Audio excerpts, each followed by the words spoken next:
Hey guys, can we have a quick chat before we start the show? Of course, Murder She Nate. We always have Mhm. time to chat with the guy who invented wearing comfortable pants whenever you get the chance. Yeah, Murder She Nate. Chatting with you was sweeter than chocolate pot pie. Well said, Brent. Thank you, Catherine. That's nice, but I have to tell you guys something, and you have to promise not to be mad. Please lower the volume of your audio track and make my audio track way louder, you handsome horse. We would never be mad at you, even if you're the reason all the bees are dying. Yeah, you wise and handsome derby horse. You could kill every bee on earth, and we'd still say nice things about you at your funeral after you died from honey withdrawal. I know, but I was eating tortilla chips during last week's intro, and you can really hear the crunching in the final audio. We need to do the whole thing over again. So go ahead and open up your scripts, and let's start the show. You are listening to the North American Friends Movie Club. A show where we talk about films. Movies. And the cinema. Why don't you go ahead and introduce yourself, Kate? Sure thing. I'm Kate, and I'm the inventor of Risky Fortune Cookies. What's a risky fortune cookie? Thank you for asking, fellow colleague. Risky fortune cookies look and taste exactly like normal fortune cookies, but some of them contain a little piece of paper with your deepest insecurity written on it instead of a fortune. Do you guys want to try one? Yes. No. You have to, or I quit the show. Fine. Okay, guys, what did you get? Just let me crack open the cookie here. Okay. You will have great fortune in all things, leading to a long life filled with joy and happiness. Oh, wow. What a great fortune. Now you go, Brent. I'd rather not. Read the goddamn cookie paper, Brent. Everyone knows that you didn't meet Brett the Hitman Hart at Subway. But it seems like you... But it seems like you need a win right now, so we've all been going along with it. Oh, no. Except I did meet him. He ordered a 6-inch chicken parm on whole grain with extra peppers. We believe you, bud. Speaking of mediocre lunch choices, why don't you go ahead and introduce yourself, Brent? Thank you, Catherine. I'm Brent, and I'm coming to you live from inside a big soup pot.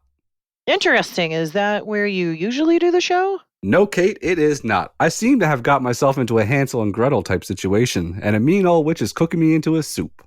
Oh no, it sounds like you're in a cauldron. No, Nate, stop trying to work cauldrons into everything. I'm in a soup pot with a bunch of root vegetables and fresh herbs. Are you okay? For now, yes. I've managed to splash around enough to extinguish the fire, but the old witch is getting more wood and I'm running out of broth. I'm running out of broth. Okay, I hope you get that sorted out. And I'm Nate. Let's start the show.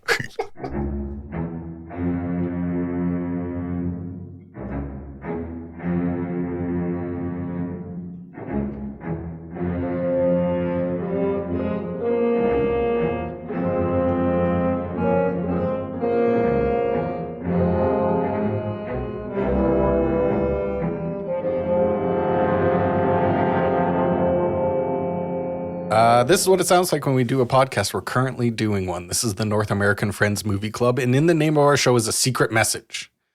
And that's that Friends comes before podcast and before movie club. It comes before a lot of different words. So I got to ask my two friends, how you doing? Welcome to 2024, guys. Is this the first episode? This is the second year? No, it's the second episode one. of 2024, but it gets confusing because we record things out of order and We pretended last episode that it was we were like doing it live, like it was really 2024. But we actually I'm recorded trying that. to have authentic friendships with you guys. Okay. I don't want to play a game. Okay, welcome to 2024. No, last night was New Year's Eve, and I want to hear about what you guys did. I know what you did. Yeah, you want to be authentic. Now I'm going to ask you some questions I already know the answer to. Mine was very quiet. It was all quiet. We just kind of hung around, had some drinks, I downloaded a New Year's Eve app that does the countdown, and it was supposed to play noises and stuff as the the countdown hit 0, and they were an in-app purchase, the noises. Get out of town. Yeah, you couldn't. I was very disappointed with the in-app purchases. So I didn't get the noises. I wasn't paying. I made my own noises. Said hi to said Happy New Year to Melissa and the dogs. The kids were out. They're old now, so they go to parties. Having fun like a bunch of assholes. Yeah, and I like the whole idea, the thought of getting ready to go out. Just doesn't appeal to me anymore. I have a stupid thing to start the new year off. My first dilemma of 2024. I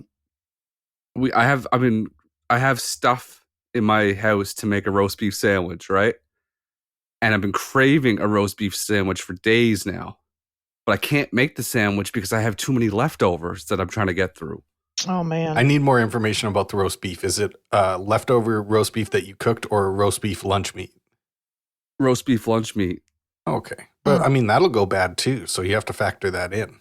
And the bread will go bad. I really want that sandwich. Then make it. Stop withholding from yourself. Love yourself, Brent. Make that roast beef sandwich. The solution is simple. You just add a couple extra meals to the day. You know what I mean? Oh, I know. But I made a turkey pot pie today, compounding my problem. Mm-hmm. Well, why did you do that? Because I don't think... Self-sabotage. Yeah, I think that tonight I'm just going to make the sandwich. Give what away? Yes. Your leftovers. No, you can't. What? That's weird. Here, do you want a half-eaten turkey pot pie? I don't know. Maybe. No, I can't be that guy. We talked about... Oh, it's delicious. But we talked about this. We're at the age where we have to be careful what we do because we'll end up getting nicknames. Mm-hmm. You're pot pie You guy. don't want half pie. You don't want to be called half pie from now on. I can't be called a pot pie guy. Could you There's imagine? Half pie Murray. Oh my God, they'd find me hanging from a fucking tree. No, wait, no. Well, I'm not going to be going around being called pot pie guy. Could you imagine? I'll just make the sandwich and eat it tonight. How was your Thanksgiving? How was your New Year's Eve? What about you, Nate? You were playing Valheim. Yeah, I had a good New Year's Eve. I played games with my friend, and then I've been working on some music for our podcast to replace the music that we currently use. And I'm like I wrote something that I'm so excited to when you guys are going to hear it. Oh, that's exciting. Then I watched this movie, and that was good too. So that was my New Year's.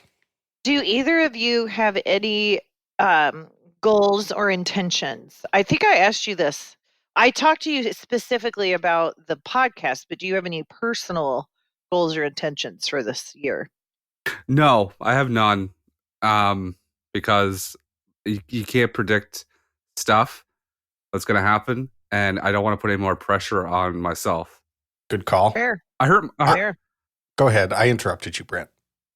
No, it's just I hurt my wrist using a drill yesterday. That'll happen though. Those things you can't have it on that drill setting. You got to put it on 9. I had it on like 22, and when I was screwing the pedal back on the exercise bike, trying to do something good, trying to use my exercise bike, the bolt seized and it didn't spin. But your wrist did. Yeah. So that was a sign to me. That was a sign from whoever was up there to say, you know what, you can't predict what's going to happen, so don't put pressure on yourself to do things that you can't control. Sure. So go ahead, Nate. I'm sorry. No, I interrupted you. I almost never have New Year's resolutions, truly. I can't think of the last one I had, but this year, actually, I have probably like 5 or 6 things that I really want to be better at. Bunch of podcast stuff, like I want to do full-length YouTube videos of the podcast and more animations and more cover art and all that kind of good, fun, creative stuff, write the music. And then I also want to have an idea for a book, and I would like to start writing that book this year. I haven't written seriously in a couple of years, and I want to do that. Oh, and I also want to get yoked. How yoked we talking? Do you want to plow some land? Yeah. Well, I want to be physically capable of plowing land, you know? Oh my God. How would you get yoked? What does that entail? I have everything that's necessary. Like, you just gotta like do push-ups and sit-ups and lift weights and do squats and run on the treadmill and fucking go for walks. Oh, you're talking about exercising. Hell yeah. Hell yeah. I'm gonna have big muscles. I'm gonna be looking at like Goku by the end of this year. I know who that is. Me and you be doing the podcast shirtless. Hell Our yeah. cameras on. Lord. Hell yeah. Lord. Sorry, Kate. This is a tarps off podcast from now on. Now that I look like off. Goku. No. Yeah. Oh, gross. Brothers don't wear tarps. Sorry. This is a no nips podcast. You guys can wear tube tops. Okay, as long as I can wear a tube top, that's all that matters to me. We end up like changing the name to like the Traps or something. The show, the Trap Zone. What about you, Kate? Yeah, I am focused on my health this year.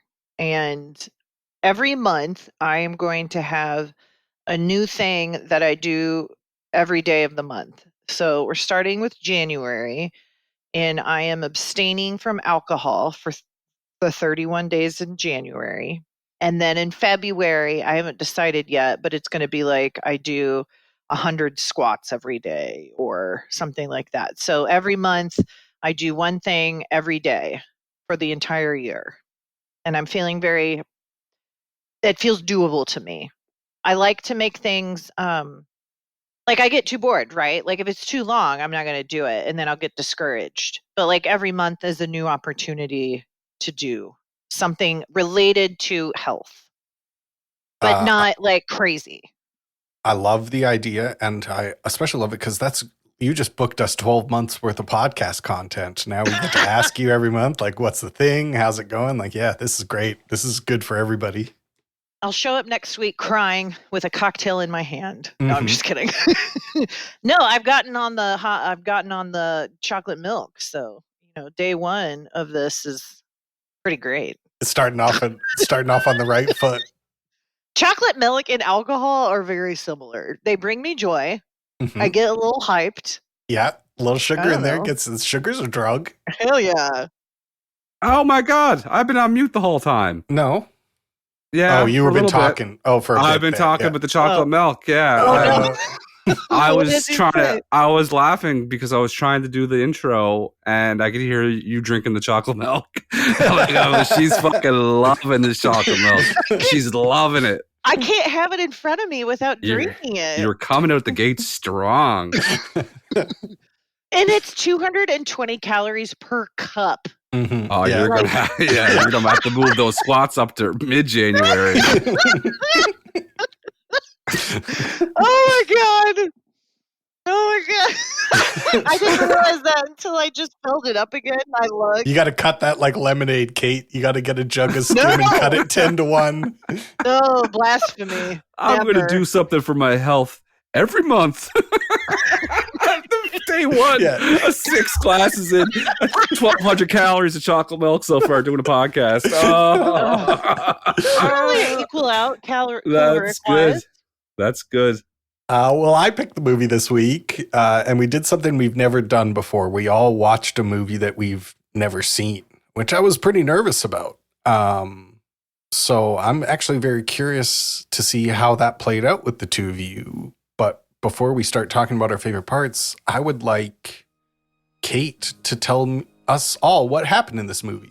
Oh, I would love to. And I will be using Wikipedia to help me because this movie has a lot of moving parts. Mm-hmm. So this takes place in the 1950s, and it's like a film within a film. So it's like a documentary about a play, and the play is actually the movie Asteroid City, and the play is named Asteroid City. And so the main plot is that a group of people meet in this town of Asteroid City for one reason or another, most of them being there for like an award ceremony for child scientists that's being presented by the government and scientists that are by this big asteroid hole. And during one of the ceremonies, an alien comes down and takes the meteor and goes back up, and then they're all stuck in isolation there because the government is like, oh my god, there's aliens. And then there's no like, the plot is not super exciting because the movie is more about the relationship of the characters and that we're kind of here on the planet alone, and that's all I want to talk about. I'm so sorry. I know. I feel like it's an extremely hard movie to explain the plot of, because you could kind of go from different angles. You could say it's like you said, it's a documentary about a play that's playing on television, but then the play itself is the movie that we're watching. So that in itself is just very hard to explain what's going on. So I think you did a pretty good job. Thank you. And that's why there's so many great actors in it, because there's so many different parts. So, well, why don't we talk about our favorite parts of this movie? That sounds great. That's a great idea. Thank you for your compliment. We're getting off 2024 in the right foot. The main character is played by Jason Schwartzman, who is Augie Steenbeck, who is a father of one of the children, he's called Brainiac, his son. And then he has 3 daughters. I think they're triplets. I don't know. My favorite part of the movie were those 3 little girls. Absolutely. With like they absolutely stole every fucking scene they were in. I laughed out loud at least 4 times at them. And then when I was going through the movie to do the quiz and watching different parts, every time their scenes came up, it made me laugh again, which is so crazy that they could do it every time. Every single time they opened their mouth, they made me laugh. Yeah, that's probably the only thing we're all going to agree on is they were they were so good. They were very good. And I loved that the diner lady was like, how are you princesses doing? And one of them goes, I'm a vampire. And the other one said, I'm a mummy. And then there's like a beat. And then the other girl goes, I'm a fairy. So cute. And they are like witches. They're like little witches. I love it. Anyway. So as soon as the movie started, it was shot really like everything was bright, right? Mm-hmm. When they're in Asteroid City. Yeah, and I'm like, as soon as that started, I'm like, here we fucking go. And I was right. I haven't been frustrated and upset watching a film in a long time as I've been doing. I feel like Mr. Bean was better choice in this one. Wow. I paused it multiple times and got up and had to like leave the room and come back to it. I was upset with you. This doesn't make sense because you never seen it either. And even if you did see it and recommend it, still I have to respect you as a friend. Mm-hmm. I was sitting here and I was kind of mad at you for a little bit. And I was debated, like texting in the group, like, you're a fucking idiot, Nate. But I didn't. Thank you. I just, listen, I could go, I got in a fight in a chat group about this movie. Mm-hmm. People insulted my intelligence. They said, that I just don't get it. I'm like, and I was watching it and I'm like, what is going on? So I Googled what other Wes Anderson movies. And I was like, yep. Fucking nailed it. Here's my main takeaway, and this is what makes me upset about this movie. He is doing weird stuff just for the sake of being weird, and people think, oh, this is so cool, he's being weird.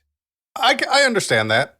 I understand that the Wes Anderson, let's say, aesthetic, which is present in all of his movies, which is a very like unreal sort of filmmaking. Where everything is framed like a stage play, and it's every single thing is deliberate. There's nothing natural happening at all.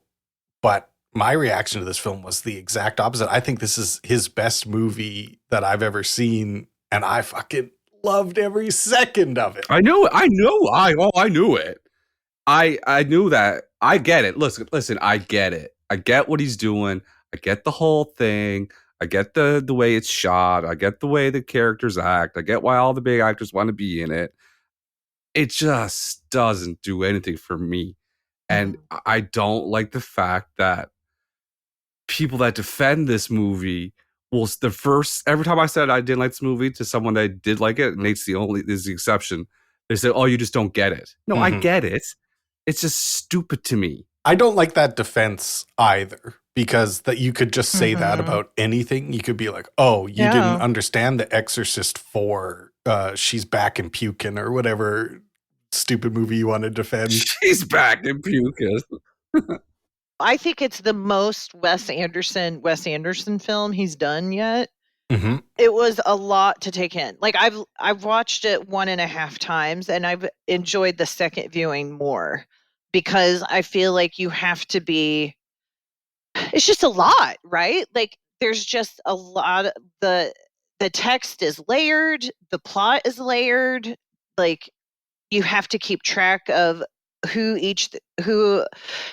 Not just the characters in the main plot of the Asteroid City, but the ones that are on the actual play, like Adrien Brody and his whole character arc, and then Conrad Earp, who's the playwright. I liked it though, but I wouldn't say it's my favorite Wes Anderson. And I really like Wes Anderson. Like I really enjoy sitting and being catered to, and knowing that like every shot is being thought of like a photograph.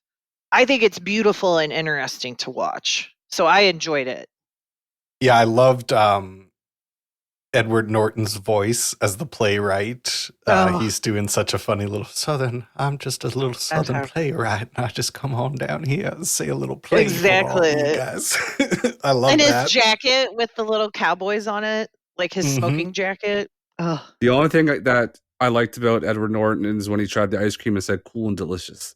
Cool and delicious. That is the only thing that I was like, okay, that's fine. He said cool and delicious. Yes, exactly. And I was like, okay, that is a stupid way to describe ice cream, but I like it. I get mad because I'm like, am I missing out on something? Am I missing out on this bigger thing? But like you said, Kate, like every shot is designed and thought about to look like a picture. To me, that's not an excuse to make a movie, though. I can do that. Okay. I don't think that you. I don't think you can. I think so. I think I can. I can. Turn the brightness all the way up on the camera. Step one. Get a bunch of different. What other Wes Anderson movies have you seen? Oh, zero, and I won't be. Yeah, if you don't like this, you're not going to like any of the other ones. That's for sure. Like, I like the fact that the way aesthetically pleasing to the eye, it looked nice and interesting, and the characters looked different and interesting. I like that. It's not enough to carry a fucking movie, and I could do it. I know I could. So, like, here's a question I would ask you as to like how you reacted to this, because like the kind of shit that I just eat up is when Jeffrey Wright is making his speech to the kids. Yes. And during the speech, he like starts off at one microphone upstage. And then in the middle of the speech, he just takes 10 steps forward. And then someone pulls another microphone up in front of his face and he keeps reading the speech. And like, to me, I'm happy, the happiest guy in the world. When you see that, does that like, are you like, no, this is too deliberate? It is. I feel like a baby in a high chair and they're feeding me food that looks nice and tricking me like, oh, airplane. That's how I feel. And I feel like the food looks delicious and it's abundant and there's tons of it. But then when I eat it, I don't feel full because there's nothing behind it. And there also isn't any closure in this movie. Like there is no bows get wrapped up, nothing gets solved. Like it really does just kind of leave you hanging in that way. I think that's intentional though. That's an intentional part of the whole point. Yeah, like, why have an ending when you didn't have a fucking beginning or a middle part? Can't wake up if you don't go to sleep. Oh fuck, wait a second. That's kind of deep. Do I like this movie now? So that might be why those people are saying that you don't get it. because it's not like it looks as if it's being hand fed to you, spoon to you, but it's more esoteric. I mean, half the people, like if you look at the credits, this is basically a French film. Fuck, Like, I gotta look up esoteric. Wait 1 second. it starts with an E, I think. Yeah, I know. 10 or like to be understood by No, all but of I us. think you have to think of it No. more as like an art film versus like a wide release. And that I think is the line that Wes Anderson toes is this more art or is this more like we're going to go watch Independence Day? And you're never going to get Independence Day with Wes Anderson. Independence Day is a 10 times better movie than this one. I like them both, so I want to say both Yeah. are great films. I couldn't think of No, another but you're right, film. Kate. Like, I think another thing that's happening here is it's extraordinarily rare for any filmmaker to get to do what they want to do. Yeah. Like most movies are made by like a huge team of people with competing visions and competing ideas. And there's like 3 or 4 filmmakers who actually just get to be like, I write a script, you give me money, I go film it, and then I give you a movie. And I think what that leads to is you get such specific kinds of storytelling that it either completely attaches to people like it does for me, or it completely doesn't connect at all with people like it does for Brent. And I think that that's part of what's going on here right now is like, this is, if you don't like Wes Anderson's sensibilities, this is an hour and 45 minutes of just what Wes Anderson wants. And if you don't like that, it's not going to work at all. That's a good No, point. it didn't. That's a And good point. I felt the whole time like, hey, obviously this is going to be amazing to people, and I'm missing out on something. And I searched and I re-listened to dialogue, and I'm like, okay, it's got an hour and 20 minutes to turn around. It's got 45 minutes to turn around. Oh, we're down to 20 minutes. And I'll be honest, I tapped out with 6 minutes and 23 seconds left. Just couldn't do it. Couldn't do it. It's like, there's You no way didn't that finish it? No. Oh my God. 6 minutes, 23 seconds left. Couldn't do it. You were so close. No one made me stop. The fact that Jason Schwartzman's character had the little patch of hair cut out in the front of his head. Mm-hmm. No, wasn't ever brought up, was never explained. And that's stupid to me. Like, why? You're just doing it to be weird. And every time I say weird, I want to preface it. Exactly. You need to check yourself because what you're thinking is weird are these art choices. This is like what this I'm saying. This is what I was backstory. going to say. When I say the word weird, it's a compliment. You're not using it as a compliment. I am. I'm weird. I'm a weird person. I like weird things. My favorite movie is Oh Brother Where Art Thou? That's a weird movie. It is weird, so that's interesting. That's not a weird movie.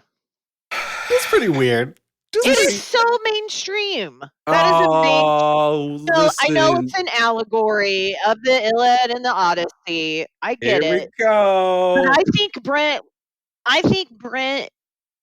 I think you didn't understand it, and then that made you not like it. There we go. I knew it. I knew it was coming. I knew. Drops the hammer. I don't know how else because Typical Wes Anderson sympathizer. Yes, because you've not seen any other of his films, and then Thank you're jumping God. into the deep end of the water. My favorite movie of all time, #1, is Royal Tenenbaums. Is it? Yes. Oh, I didn't know that, Kate. Oh my God. So it's interesting because this one is way less. I don't know what the exact right word would be for it, but like the Royal Tenenbaums is very sad. It's an extremely sad movie to me. There's a lot of sadness in all of the characters. And while there's some sad things going on in this movie, the main characters, Scarlett Johansson and Jason Schwartzman, are so like repressed and quiet. So it doesn't have this permeating sadness over the whole movie, even though there is quite a bit of sadness in those two characters. Yeah, I thought that all the acting was phenomenal, right? Incredible. But I did find it there was so much like subtext, right? Like that's also what Brent is talking about. Like that when I said you don't understand it, I also don't necessarily understand it, but I can appreciate it I trust that they know what they're doing. There's a couple parts that I wrote down that I thought were super funny. One, when the cowboy is talking to Steve Carell about the vending machine that sells parcels of land. And then in the middle of the conversation, he turns around so that his back's facing Steve Carell. And he says, I don't want to call you a liar to your face, but that sounds like some bullshit or whatever he says. It's like, I thought that was so fucking funny. There's a lot of little subtle shit that I thought was very funny. Like when all the kids have the cardboard boxes to look at the solar ellipsis. They all put on these like shitty cardboard boxes on their head, but every military person puts on like a metal box with lights and dials like that you could tell cost like $10,000 to look at the same thing, but the kids are all using cardboard boxes. I thought that was very fucking funny. Little shit like that makes rewatching worth it if you enjoy it is right. I eat that shit up. Also, did you know that this is our third movie with a kid smoking? I have that note. Second week in a row. Yeah, we're on a heater. Isn't that wild? And isn't it interesting that all three movies where kids smoked are supposed to be period pieces of like the 30s, 40s, or 50s? So it's like the number one way to indicate that it's an old time is just to show a kid smoking cigs. He stole it from League of Their Own. Do you think if you're an 8-year-old smoking, you're going to smoke the rest of your life? Probably, yeah. You can smoke yourself out, though. Yeah, maybe get tired of it. Like I started when I was pretty fucking young, like 12. How young? Probably. Oh, man. Were you cool? I mean, I still am. I was then. I'll probably never live a day of my life when I'm not super fucking cool. Hell fucking yeah. That's true. Like, smoking is not cool, but like people who smoke can look cool. Yeah. I mean, it's horrible. Honest. No one should ever do it. It's terrible. You smell horrible. Makes your teeth yellow, but you look pretty fucking cool when you do it. It's pretty. I mean, if we're going to be honest, we're not going to lie to people at this point in the new year. It's kind of cool. So does like doing wheelies on a motorcycle, but I wouldn't recommend that for people. Having pegs on your bike, it looks cool. It just does. Damn, when I saw older kid with pegs, holy shit. Yeah. Like, they're getting up to stuff. Fucking coolest kids. I did learn, this did teach me something. I thought it was CGI. And I was like, wow, this is really good CGI. But it turns out they're real. That's Roadrunners. Yep. And they make a meep meep noise. What the fuck? Out of 41 years of life, how do I not know Roadrunners are real? Yeah, my first note was Roadrunner meep meep. I just wrote down meep meep. I know, they said the meep meep noise. My sister and her family were in Arizona over the New Year. And before I watched this movie that same day, she wrote a text talking about how they saw a Roadrunner.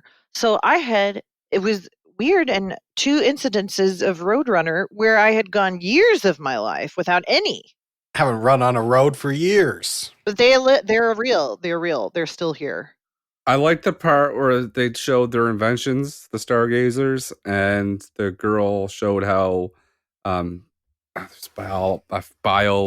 hacking, whatever it is, she made the plant grow instantly.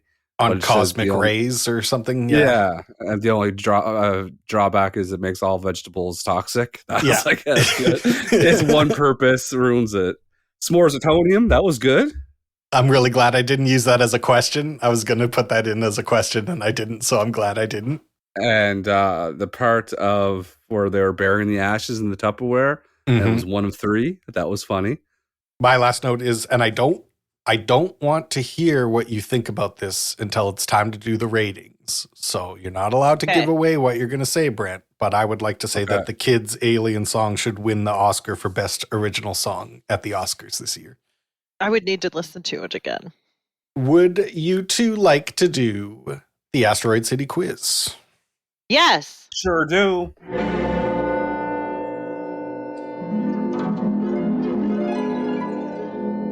Choo-choo, all aboard the quiz train. The film's opening credits play over footage of a very cool orange train. What is the number on the train? Oh, Lord. X6151, X5161, X6511 or X5611? Who's going first? Kate, you go first. I'm going to go with the last one. X5611. I'm going to go with first one, A. Gone forever. Brent, you are correct. It's X6151, of course. Man, you know I'm looking at all numbers. You know I'm looking at all numbers, remembering them. ScarJo comments on the heat when she arrives at Asteroid City and says she's wilting like a flower. What flower does she say? Mm-hmm. Peony, petunia, a pansy, or a painted daisy? Oh, you went all with the P's. Mm-hmm. Discombobulation. Yeah. I'll have to go with B. The answer is petunia. You're both correct. I know. I was trying to play dumb. She says she's wilting like a cut petunia. And then her daughter tells her why that can't be true. The front of the diner in Asteroid City lists many of the delicious foods available for purchase. Mm-hmm. Which of the following foods is not written on the building? Mm-hmm. Chili beans, ham plate, spare ribs, flapjacks. Flapjacks. Can you read the first three? I know it's not flapjacks because he ordered flapjacks when he came in. The first three again, please. Chili beans, ham plate, spare ribs. Chili beans. Well, Brent, I played you like a fiddle. I played you like an absolute fiddle. He does order flapjacks, but written on the building outside, they are listed as hotcakes, not flapjacks. Motherfucker. 2-2. Kate ties it up. You guys are doing great. I knew I should have texted yesterday when I was mad. The asteroid landed in Asteroid City in 3007 BC. What day did it land? September 23rd, 24th, 26th, or 25th? I'm going to guess the 25th. I want to guess the 26th because it's my mom's birthday. Love you, Mom. But I'm going to guess the 23rd. Another correct answer for Catherine. You guys are... I worked so hard on this and you guys are running me over. This is... I feel like an asteroid landed on me. The nerd children all receive awards. The nerd children. Which award did I make up? Oh, yes. Okay. The Black Hole Badge of Triumph, the Collapsing Star Ribbon of Success, the Blue Giant Medal of Victory, or the Distant Nebula Laurel Crown. What was the first one? Black Hole Badge of Triumph. What was the third one? The Blue Giant Medal of Victory. What was the second one? The Collapsing Star Ribbon of Success. That one. B. I'm going to say D. Laurel Wreath one. Nate finally gets on the board. It was the Blue Giant Medal of Victory. I was down between those two. And then I thought the Laurel Wreath met a crown. The Laurel Wreath is one. Yeah, and that was a real one. I forgot what a Laurel Wreath was. I assumed it was a crown. Like none of them wore a crown. I fucked up. Okay. Fine. I know.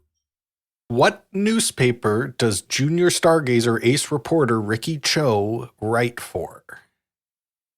The Cold Lake High Weekly Bobcat, the Cold Creek High Weekly Bobcat, the Cold River High Weekly Bobcat, or the Cold Stream High Weekly Bobcat? I'm going to say Cold Creek. I'm going to say Cold Lake. Kate's starting off the new year right with another correct answer and full domination of this quiz. She's locked up the victory, and all we have left is one question for the fun of it. Congratulations, Kate. Thank you. Feel What good. is the name of the play Margot Robbie is in? Death of a Narcissist, Fruit of a Withering Vine, Circle the Wagons, or Lady of Avalon? Lady of Avalon. Fruit of the Withering Vine.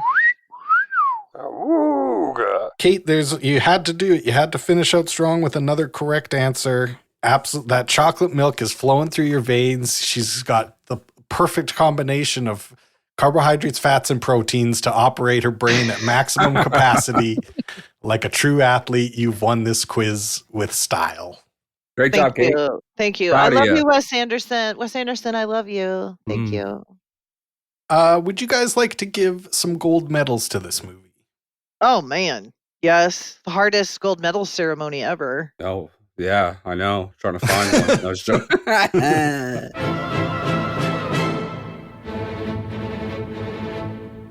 Who did you guys give your bronze medal to?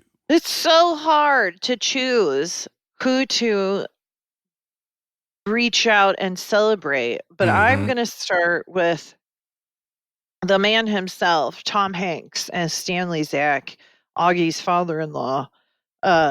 Just a delight. Just a real nice acting job by Thomas. I'm so happy to see him at this age doing those kinds of parts. He's kind of grumpy, but he also, like, they have two really wonderful scenes together. When they're talking on the phone, which is filmed in a really interesting way, and then when he's talking to him when he's picking up the kids, and he's like, we're all grieving, and Tom Hanks is like, so am I, and then he pretends to strangle him, and it was a very emotional moment and great acting. So yeah, he was really good in this movie.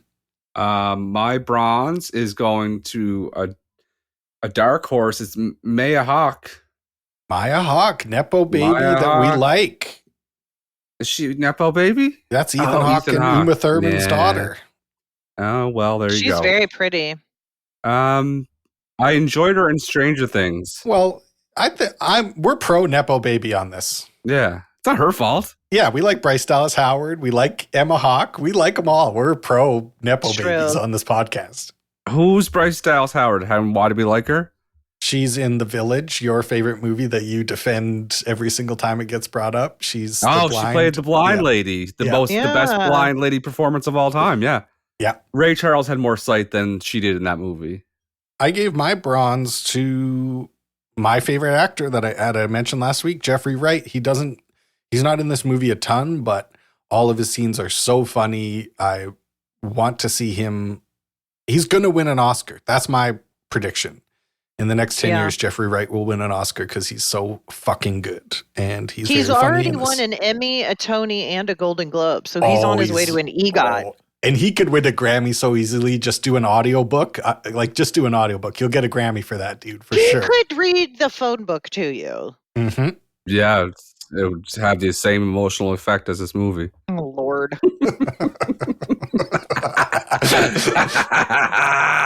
Come and get me, fuckers. Come and get me. Wes Anderson sucks. That was my fake laugh. Who'd you guys give your silver medal to? Silver, I think I'm going to have to give my silver to Edward Norton for his portrayal as Conrad Earp, the legendary playwright, because just his voice and the way everything was so deliberate. And then, I don't know. I thought that was an interesting character, and that he and Jason Schwartzman's character end up kissing. So he gets my silver. Who'd you give your silver to, Brent? My silver's going to the most calming person in the movie who made me feel good was Steve Carell. Played such a great role as the hotel manager, and just has that voice that I enjoy, and it's calming father figure, even though probably the same age. Good for him. When I was doing my research for the quiz, I learned that role was supposed to go to Bill Murray, but Bill Murray got COVID and couldn't do it, so they brought in Steve to do it instead, and I think Steve did a great job. But I could also totally see Bill Murray doing that part, for sure. For sure. I gave my silver medal to Scarlett Johansson. I think she was fucking really good in this movie. I think she's a wonderful actress, and yeah, I just think she's really great in this movie.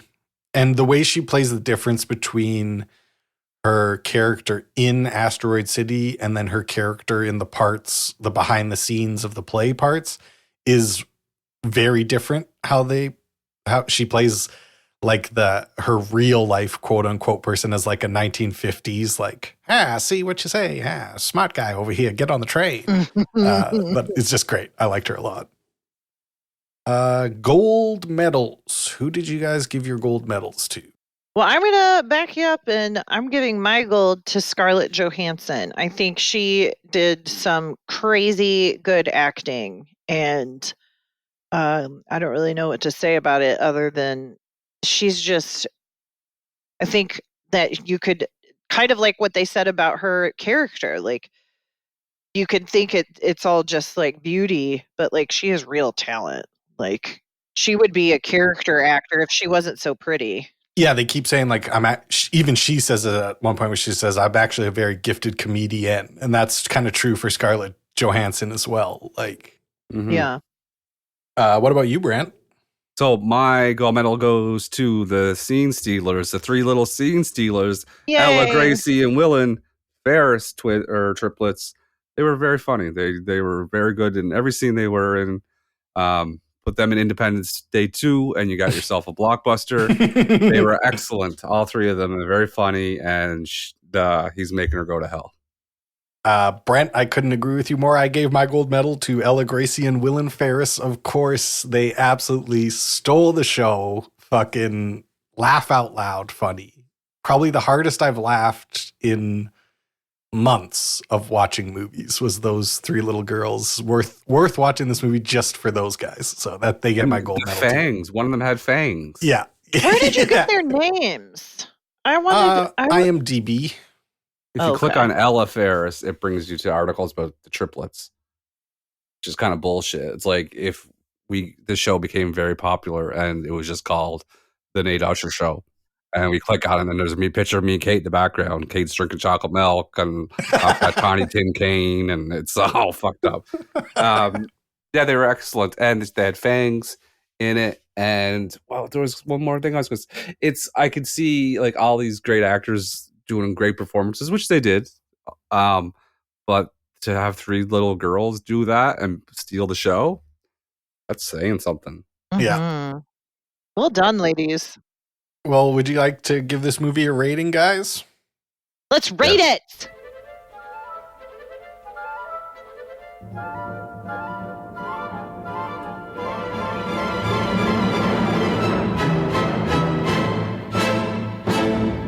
The script for this movie. What would you give the script for this movie? This is not my favorite Wes Anderson movie. I thought the script was slightly confusing, maybe a little overworked. Who's to say? I'm going to give it an 8. Okay, before I give a score, I have a dilemma here. Okay. I'm not a fan of the script. I want to give it a low score. And I'm like, people are always saying, like, you guys give. Don't worry about the people. No, it makes me think that, like, if I really hated something, I should be giving it like a 2 instead of. But then I realized, like, no, people put time and creative energy into it, so I'm going to give it a 7. It was overworked, like Kate said. If this script was dough, you're going to have some tough dough. Tough dough. You over needed it, created too much gluten. 7. I'm going to complete the sequence and give it a 9. It was my favorite Wes Anderson movie. The only one I like as much as this is the Steve Zissou one, which I know Brent would fucking hate too. Life Aquatic. Yeah. That little red hat he has on, please. Yeah, that's such a funny movie. But there are some parts in this movie that are going to stick with me for a fucking really long time. And it was, I'm always excited to see something a little bit different. So I'm going to give it a 9. I thought it was great. This will be interesting. The art direction in this movie. What would you guys give the art direction? The sets, the costumes, the makeup? I personally loved it. I love it. I love looking at it. I like that he spends so much attention on it. I'm giving it a 10. It's obviously a big 10. It was beautiful to look at. Very interesting choices. I love the red pants on Jeffrey Wright. Everything was bright and cool and interesting, so it's a 10.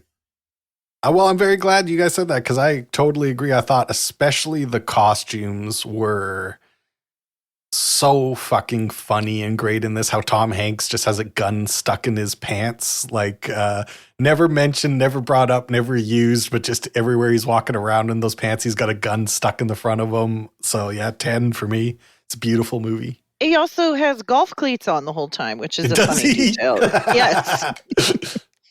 Yes, that was it. The gun and the golf cleats, yes. Now I'm very interested. The music for this movie. What would you guys give the music for this movie?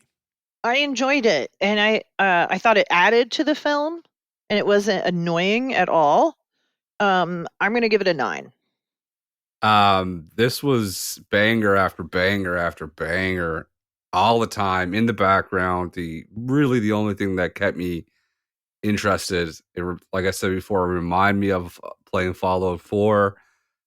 Just so many good songs. Just wish the story was better in this movie. I give it a 10. Wow. Yeah. What? I'm so happy that you said that, because I thought when I was hearing the music, I was like, this is right up Brent's alley. Like Brent likes this kind of this should hit. And remember the time I texted you and said that what's called the elephant or not Ella At Last by Etta James was a banger, and you were like, well, maybe you have to redefine what you think a banger is. And I'm like, no, this is a banger. So this was right up my alley. That seems like slander, because I fucking love that song. So I'm surprised I said that. Maybe I was maybe you talked to my evil twin. I got nothing but time, brother. I can scroll back and hand chat to and find it. No, don't post the receipts, please. I can't take another hit. I give this movie a 10 for music, especially that kid's fucking alien song is so fucking funny. I'm going to play a little clip of it here, but it easily a 10.